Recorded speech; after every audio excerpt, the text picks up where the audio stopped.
कहते हैं भारत पे जब इस्लाम ने पहला हमला किया था, उस समय भारत की आबादी यानी उसके बाद भी सन 1100 तक भारत के अंदर हिंदुओं की आबादी 60 करोड़ थी, 60 करोड़।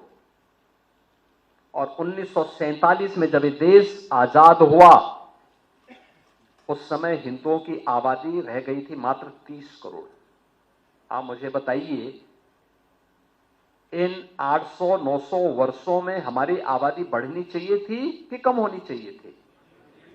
कम हुई।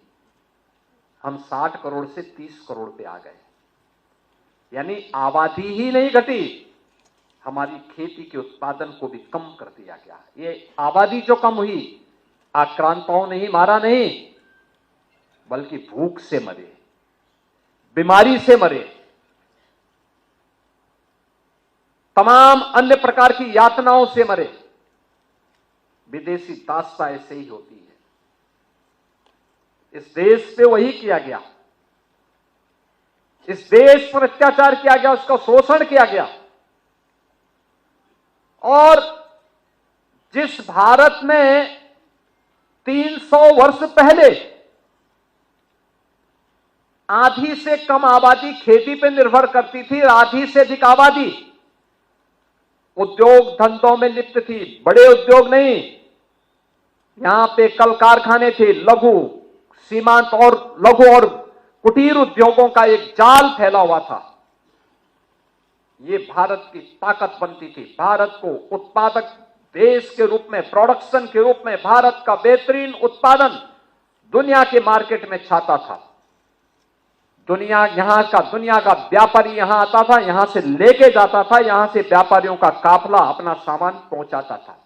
क्या नहीं था भारत के पास? सब कुछ तो था।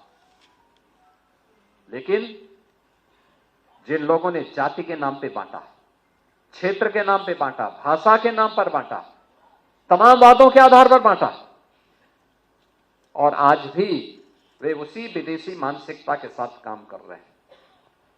समाज को विभाजित कर रहे हैं, विभाजन कर रहे हैं, बांट रहे हैं, काट रहे हैं। वे लोग इस स्वदेशी अभियान में भी तमाम प्रकार की उंगलियां उठाएंगे।